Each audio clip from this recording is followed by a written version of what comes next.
Here's the story from the BBC. Yo, this is absolutely insane. 4 shot dead on U.S. registered speedboat by border guards, Cuba says. They say in a statement, Cuba's Interior Ministry said the speedboat's passengers opened fire on a Coast Guard vessel that approached them, which I don't believe. That makes no sense. 6 additional passengers were wounded in the incident, which took place near an island on Cuba's northern coast. Marco Rubio said the nationalities of those on board is unclear. The U.S. will make, so correction, we don't know if they're Americans.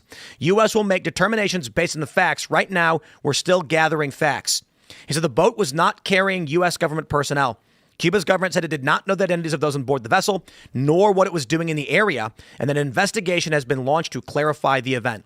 In a statement posted to X, the ministry said the Florida-registered vessel with the registration number FL7726SH was detected near Cayo Falcones in the country's central Villa Clara province on Wednesday morning. When a Cuban boat carrying 5 members of the ministry's border guard approached the vessel for identification, the crew of the violating speedboat opened fire and wounded the Cuban commander. As a consequence of the confrontation, as of the time of this report, 4 aggressors on the foreign vessel were killed and 6 injured.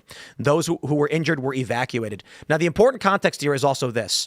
CNN reporting last week, no food, no fuel, no tourists. Under U.S. pressure, life in Cuba grinds to a halt.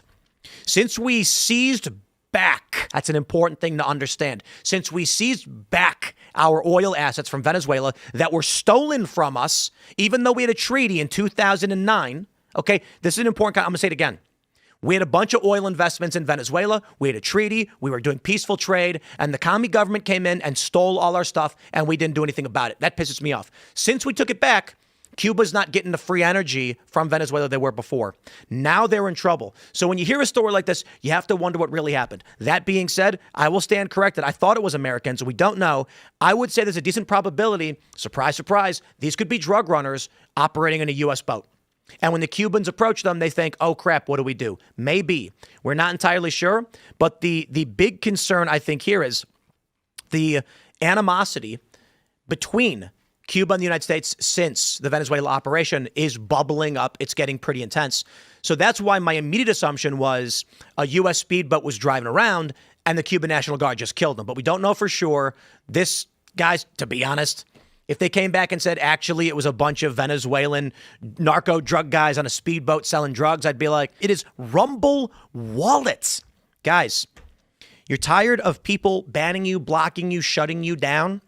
They want you to own nothing and be happy. Well, Rumble Wallet is a non-custodial means of holding value, storing value, and transferring it to other people, trading. So if you're watching on Rumble and you want to tip, you can use the Rumble Wallet. Rumble's the only company that has stood the test of time, deserving our support in fighting for free speech and freedom to transact and exist as we want. Banks can cancel your account. They can freeze your card. That's why Rumble has launched the Rumble Wallet. It's a wallet that no one can cancel.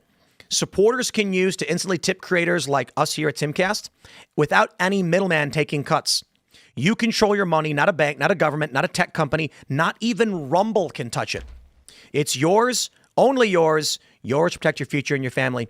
You can buy and save digital assets like Bitcoin and Tether Gold in one place. Tether Gold is real gold on the blockchain with ownership of physical gold bars. It's not only a wallet to buy and save, but also allows you to support your favorite creators by easily tipping them with a click of a button. And there will be no fees when you tip my channel or others when we receive that tip instantly, unlike other platforms where you got to wait for payouts or there's a lot taken out. So support the show and check out the Rumble Wallet. Make sure you guys download it by going to wallet.rumble.com. Download it today, open an account, step away from the big banks, use wallet.rumble.com, or you can search for them in the App Store. Shout out, Rumble Wallet. Well, that's been happening too. But I'm curious if you guys think this means, I'll just crank the knob all the way to 11 and rip it off. U.S. is going to war with Cuba. I think that Marco Rubio is going to invade him personally. He's going to be down there on the first boat. I mean, he's got every other job in the federal government essentially lately, so I don't see any reason why he wouldn't be leading the charge into Cuba. Everyone just resigns and Rubio just does all of it. Yeah, he's the only guy. They're gearing up to make him king.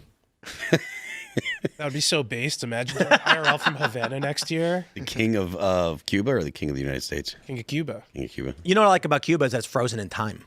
If you ever want to go to the 1950s, you go to Cuba. Is this guy still alive? Do they even know for sure if he's alive? Which guy? What's his name? The guy who runs the joint. Oh no, Castro. Castro. The first Castro died a while ago. So it's his brother now. Yes, Raul, right? Raul, yeah. Raul. That's for sure. They know for sure that's what's going on. Pretty sure it's still Raul Castro. Yeah, the younger brother of Fidel. He's old, man. Oh no. Wait. Hold on. Is he still doing it? He is he's president. No, he left a while ago. So who's the current president of Cuba? See, I don't pay attention to Cuban politics. It's Miguel Diaz-Canel. Oh wow. Miguel. Yeah. I didn't know that. I could have swore his we're name's still- Mike. Yeah, Mike Diaz. Now we had assets in Venezuela. I didn't know that.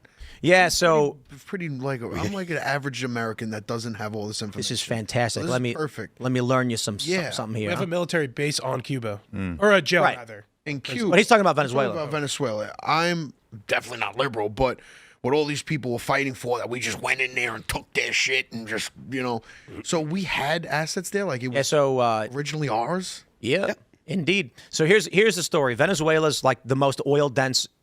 Actually, it's like in the world, right? Major over there. I hear. It might be. I think it's got more than Saudi Arabia. Don't they own so- Citgo? I don't know. No, they don't own it. I thought Pretty they that's were American. like, I thought Citgo was Venezuelan. Well, I'm pretty sure it's not. I don't know. But here's the story. U.S. oil companies. So the U.S. had a treaty with Venezuela for a long time. Venezuela was one of the most prosperous. It was the most prosperous nation in South America.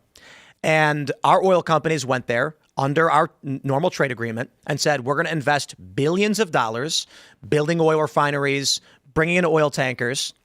And then the country voted for socialism. And I'm not being cute or insulting. Literally, they voted for the socialist candidate, Chavez, who then, I think it was 2009, announced the nationalization of all oil assets that were built, paid for, and owned by U.S. interests. The U.S. government said, I guess they just stole $20 billion worth of our oil infrastructure and did nothing about it.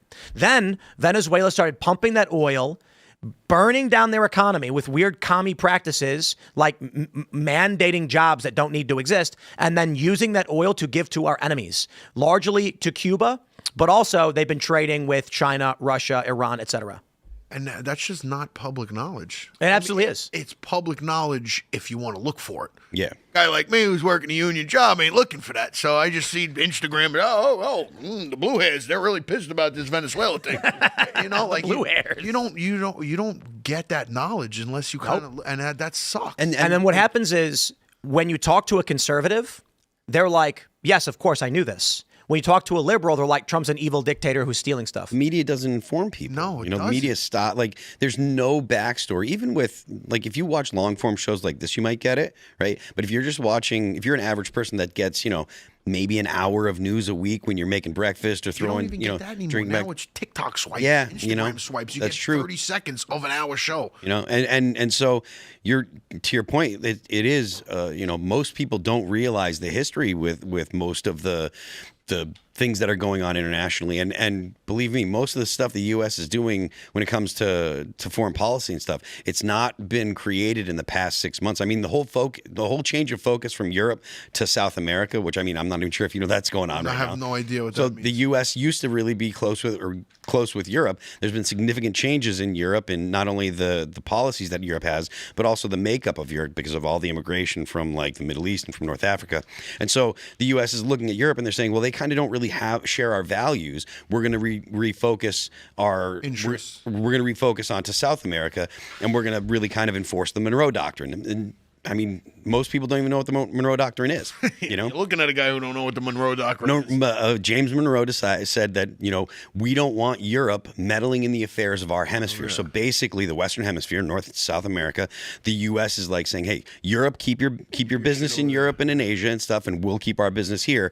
We don't want you influencing countries here. And so that had kind of gone away for a long time. But now the U.S. has decided that South American countries actually have more in common with the United States than Europe will likely have in, say, 25, 30 years. Okay. So I did kind of hear about that with the hemisphere thing. Here's a crazy history of the communist stuff down there that a lot of people don't know.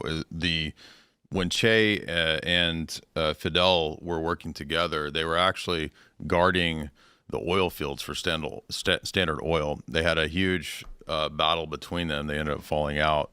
And Fidel basically ran Che away because Che seemed to be a committed communist. But there's a good book by Servando Gonzalez on this. He argues that the Council on Foreign Relations, because they always favored a synthesis of communism with capitalism, that they actually wanted Fidel to take Cuba, even though there was interest with certain elements of the organized crime that took over, or that opposed Batista when they took over.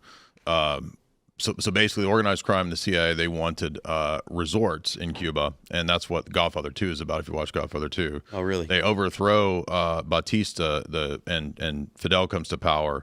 But the question is, well, if we have a base there, like why did that ever happen? And Gonzalez has a thesis that the Council on Foreign Relations had a bunch of communists amongst their members that actually wanted Cuba to be communist, to have like an excuse to promote like the dialectic down in Latin South America. So Standard Oil is American? yeah, That's that's extremely- Rockefeller, right? Oh, really? Yeah, so they guarded the Rockefeller oil even as communist revolutionaries, right? Wow. Yeah. A lot of information on this, Tim Pool. Yeah, the today's political debates are largely, I would describe it as the people who actually know what's going on and the people who have no idea what's going on. Yeah. So the Democrats are composed largely of an ignorant voter bloc that believes what they're being told by the Democrat politicians, and Democrat politicians that are intentionally lying. The Trump voter bloc is a mixture of different political ideologies that often disagree in quite a bit, but know what's going on in the world. Yeah. So you'll get, we call them disaffected liberals, people who used to be Democrats who are now like, y'all have gone crazy. My favorite part of last night with Donald Trump's State of the Union is when he pointed to the Democrats and said, these people are crazy because they're trying to give children sex changes. You'd think going to somebody and being like, don't you think we can draw the line at giving a child a sex change? And the response from most of the Democrat voters is, that's not happening. Because they listen to their politicians who are lying.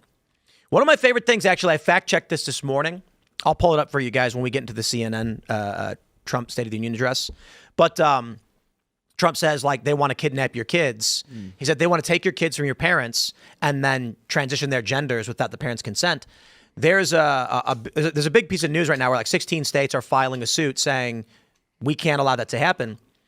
And all of these fact checks get written where they're like, no, Washington did not pass a law saying they can kidnap your kids to give them sex change, right? The law basically just says if a child is a runaway, they can provide shelter and they have to inform the parents of the runaway's whereabouts unless they're seeking gender affirming care. Wow. So they put one headline saying, no, it's not happening. And then literally 3 paragraphs down say, yeah, absolutely it is happening.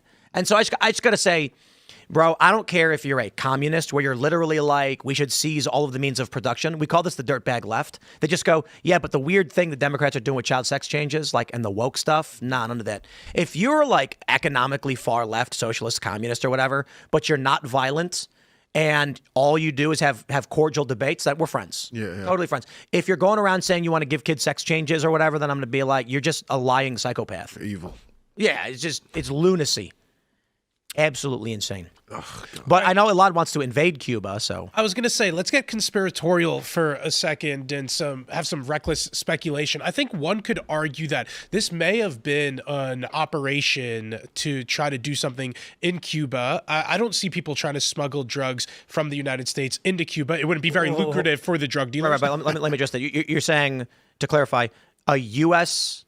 or some kind of some sort of U.S. operation, so like maybe take out Miguel. Maybe do something similar to what they did in Venezuela while we have a lot of our military assets in Iran, and everybody's distracted right now. Everybody's bitching and moaning about Iran this, Iran that. No. Marco Rubio's pulling the distraction. Yeah, but the decoy. Oh, you getting go for the real. You're saying go for the real. Okay, hold on. Goal. Just to clarify, you're saying that with Venezuela, we do this pulse blast that knocks out their power and causes their skulls to vibrate. Decombobulator. Is that what it was? I think so, allegedly. Discombobulator. And then they go in the middle of the night, drop down in Maduro's compound and kidnap him, and then Phase 2 is we get a single speedboat with 10 people on it and charge the shores of Cuba. Well, I'm sure they were trying to be inconspicuous and maybe got found out. And now aren't trying to claim responsibility because there are 4 dead. Famously, the Maduro raid had 0 dead, so they were very impressed. And maybe the president was feeling emboldened. This is just regular speculation. They'd go in the middle of the night. They'd land on Miguel's rooftop and take him. What do we get from them, though? Venezuela, you get oil. Well, Cuba, we have a 1950 Chevy. Like, Brother, what do you get from Cuba? Let me tell you about Cuba. Are you familiar with the Cuban Missile Crisis, Bay of Pigs? I am. Yeah. But right. So the deep concern the U.S. has is 90 miles off the coast of Florida. We've got an adversary. Yes. It's not so much just Russia, but the BRICS nations, Venezuela. There's an adversarial nation. It used to be largely Cuba was favorable towards us. We actually have a military base, Guantanamo Bay, on the Cuban island. Then they became communist and opposed us, and so you had Russians wanting to put missiles 90 miles off the coast. To us, yeah, so we very much want, again, like Monroe Doctrine, stay out of our hemisphere. Yes. Well, I think That also makes sense. geopolitically, Cuba is particularly important because if you look at the map in the Gulf of Mexico, the main exit is having to go north or south of Cuba. Cuba is a sort of Taiwan equivalent, if you will, of a way of blocking trade and shipments from large parts of the United States. So part of the reason why China wants to take back Taiwan is to get those critical shipping lanes. If you look to go through the Gulf of Mexico, you have to pass them. Cuba, and it's sort of, an island just directly a threat to the United States. And then I think the leftovers from the Cuban Missile Crisis, and then also so many refugees, Cuban refugees that left Cuba, came to America, continue to influence our politics right now. Marco Rubio is famously a descendant of Cuban really? I didn't know that. immigrants. So, yeah, that plays into a lot of this. He's been famously a hawkish senator from Florida prior to this, where there is a large Cuban population. That largely influences this thing. I have a question real quick before we go to the next segment, Elaad. You know how, like, when we're talking about the Middle East, some people say, just turn it to glass? You know how they say that? Yeah. Like, the implication is, if you drop a series of nuclear bombs, it will melt and then fuse all of the sand. What would the equivalent for Cuba be? Turn it to... I mean, I don't know. I think a nuclear bomb would probably do the same thing. But there's not sand. Turn their beaches to glass? Turn them back into the ocean. Turn them back. See, because like into turning it to America. glass is like you might not get it. You go, oh, now I get it. But if we said we're going to turn it to a smoldering crater, you'd be like, it's not funny. Is the only reason, given the Monroe Doctrine, though, the only reason that the U.S. never took Cuba from the communists, because like we have Guantanamo Bay there, is it just because of the ramifications of what it would do in other? It's because the neocons are weak. places? They talk a big game. They talk, and I mean this seriously. Right. The neocons have consistently talked a big game and failed every step of the way. Or was it allowed This is to the be there? neocons' vengeance right now. With Marco Rubio, they took down Venezuela. Don't tease them. Right now is a bad time to tease the neocon with what's Now, for going on in regular humans. Iran right now. For regular humans. What is a neocon? It's a neoconservative as a reference to like Neoconservative, okay. Bush era politics. No, but here's what neocon really is. If you are willing to go to war for anything, then you are a neocon. In effect, in politics, when you support any conflict anywhere for any reason, Let me a neocon. Let me give you That's how it works in actual politics. Neocon is a tribal reference to a group of people, but there are ideologies that people would then associate with what we would call neoliberal and neoconservative. It's actually quite simple. Hillary Clinton is neoliberal. What does that mean? She's on the liberal side of American politics, but she wants to. Well, no, now. But I feel like if you support that, like my family, my other side of the family is liberal, but not blue-haired liberal. They're like Bill Clinton liberal, like Bill Clinton Democrat. You know what I mean? Where they could have a conversation. Hillary Clinton is in favor. She actually recently came out against illegal immigration, but. Yeah, even but is the this point just is to get votes though? Is she leaning towards this psychotic way to get votes? So neoliberal and neoconservative refers to the uniparty establishment force of the United States. They're very much in favor of invading foreign countries to maintain the liberal economic order, things like that. So we call Hillary Clinton a crotchety old neoliberal lady, and neo, it's a stupid way to describe it because neo, of course, references like a new generation. And so they were calling Bush neoconservative because they're conservatives, but from a new era. They want to go and invade. And so it defined this tribal group. But then based off of their worldview, we now have this general idea of what these words mean. So you vote for, the Mitt Romneys, the McCains, you get invasion of Iran. Hey, surprise, surprise, Trump might get us that anyway. Neoconservative is out of the UK. Bernard Lewis, who is the father of Samuel Huntington, who wrote books that influenced the Bush administration. So the Bush, Cheney, those are like sort of the arch neocons, but it's actually out of the UK from Bernard Lewis. And then they are also influenced by Leo Strauss, who was influenced by Hitler. But they also have an influence. What's that? The guy that made jeans? Strauss. No. It's a joke. Levi Strauss. Leo Strauss. Gotcha. It's a joke. It was a dungaree joke. Jeans were made actually, I think, originally for communist purposes. No. The suits were actually. Blue jeans was like American. It was like mining and well, stuff. they wanted to have a standard for like in a company town, like everybody had the same outfit. So I'm not saying Like I'm not saying they didn't make okay, profits. I'm just saying like a company town, you could say it's Levi Strauss invented blue jeans, and it was in the United States. Denim work pants. But it was made by a in Jewish San person, Tim. Francisco. company town. He made everything. What are you kidding me? You mean in the U.S. it was like company towns? Like a company town is not really a capitalist institution. Like they make money, but like you have to buy everything from the company town. So I disagree with that. I mean, if there's a barren wasteland and a company's like, we need to import a bunch of people and there's no industry here, then they have to create means by which people can choose to buy food. But it's not classical libertarian free market if everybody has to shop at the company town. It might be the But again, the point is, if no town exists and they build it, they're sure it's like a commissary. There's no other options, right? So I wouldn't call it communist. Well, It's called monopolistic. Okay, but I mean, if you're a libertarian, monopolistic capitalism isn't classical libertarianism. Thanks for checking out this clip from Timcast IRL. Make sure to watch the show live Monday through Friday at 8 p.m. Subscribe to this channel, and we will see you all there.